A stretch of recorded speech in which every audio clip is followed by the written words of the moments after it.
I mean, I love the energy, the excitement. Our guys are having fun out here playing. Good to see we have a good crowd, like fans coming out to watch. And that's the energy that I like. The guys come out with, and they have fans out watch practice is fun. And get to do a little bit of scrimmaging is fun. And there's so much learning going on out there right now, and you're in practice 4 with all the installation that you have. Some guys are getting confident. You're watching and say, well, you made a good play, but it's a result of somebody else making a terrible error, or you made a good play but made a mistake on it. If in reality, it wouldn't happen that way. As you're learning the process, but overall, pretty good day. On the red, you know what? It wasn't bad. It wasn't bad. Again, I mean, we just put it in today. You just put in a little bit of the red zone packages today, so. When you have younger guys, you're probably going to make a little bit more mistakes than some of the older guys, and I think it looked like the guys that were making the plays in the red zone were the experienced guys. The younger guys are still trying to figure it out. It's a lot of them their first time doing it. So, but we got the first really, even through next week, it's still a lot of learning, and then you really want to see guys who grasp what we're trying to do.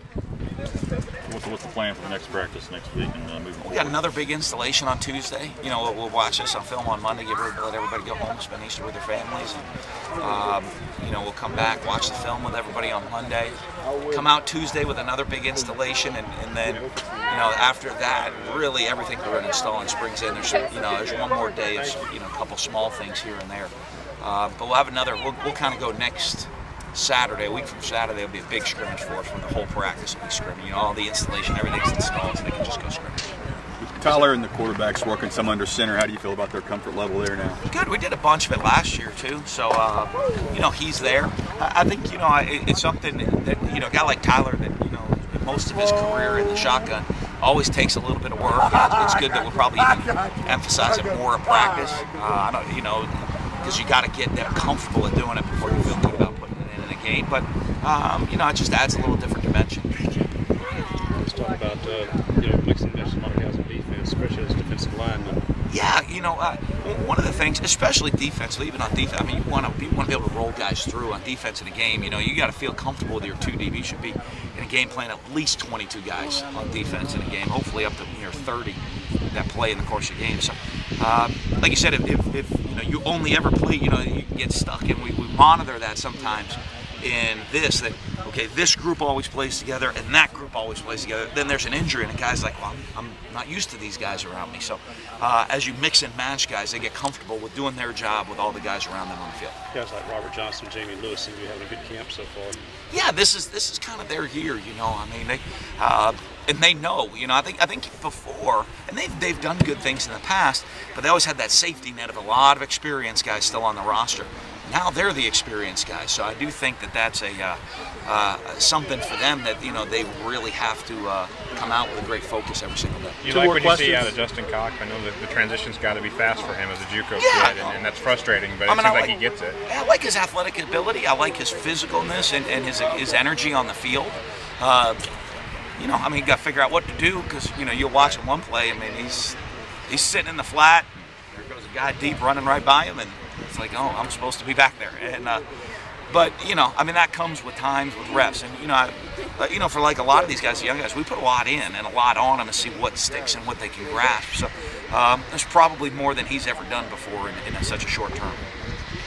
Cool. Thank you, Dan. Yeah. There's always going to be some growing and learning that we want to get to, and every day is a step. You're never going to be at the end goal today. We're going to continue to climb, continue to get better, and that's what it's about. Now that you've had a couple of days with your corners there, I mean, what are you trying to show them on film, saying this is what we're working on, this is what we need to focus on? Just technique. That's the thing that you have to have at corner, technique, muscle memory. It's the same thing over and over again. You have to do it when you're tired. You have to do it when you're fresh, and that's what I want to get to make it where it's just habit. You're mixing a lot of guys in, getting Will and you got some first team snaps, Kevon in there. How offense is doing now, trying to get 100, 120 plays in a game, you're going to need everybody. And we have enough talent where everybody can play, and competition makes the best out of everybody. I know there wasn't a ton of film on guys from last year. With Banksley and Broomfield in there. Right. Now that you've had a few practices, how do you kind of evaluate the group and maybe some individuals? It's a good group. Talent. One thing that I found out early on, we have speed. And that's one thing you can't coach. Speed makes a lot of coaches better. And they're all good kids. They don't mind working. They compete. They want to be good. They have some good good examples in front of him in the past with Slay and Banks, who kind of gave him some hunger, who taught him the right things. And my thing just to mold them every day to the player they want to be. I know it's early, but what have you seen, been able to see from Justin, obviously? He's just great talent. You know, a kid that's 6'6", that can run 4.3. It's hard to find those. You know, and he's the type of kid that, you know, the more reps you get, the better you'll be. You're going to keep working and keep him to learn how to play corner in the SEC. And that's the goal, to make the SEC well. Talk about your journey into coaching. Was this something you always wanted to do? And how did that decision go after you? Well, my dad taught school for 35 years.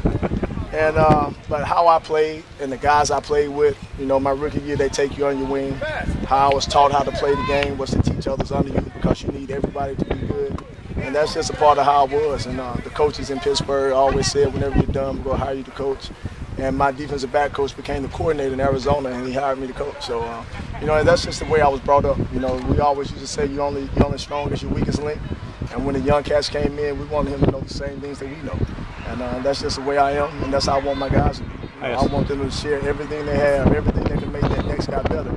It's only going to make the whole team better. I asked Jamerson, and he said you haven't showed off your Super Bowl rings yet. No, I try not to. You know, I try to, you know, I always tell them I'm working on a new one. So now, you know, the goal, anytime you compete, anytime you put yourself in anything, you want to be the best. And that's why you train yourself. That's why you work hard. That's why you put the time in. And that's how I want my guys' mindset to be.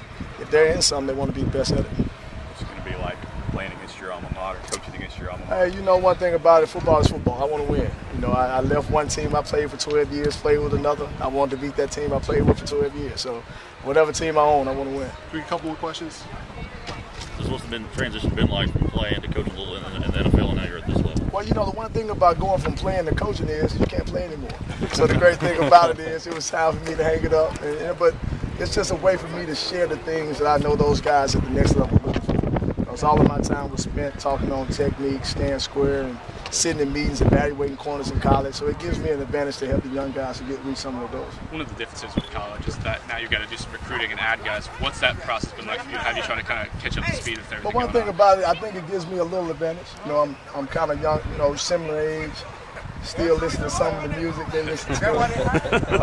Hadn't been too far removed from playing, so I can kind of relate to them. And I just think, you know, just being myself, going there and talking to kids the way they want to talk to them. My thing is trying to turn a young man into a man, and that's what it's always about. Thank you, Coach.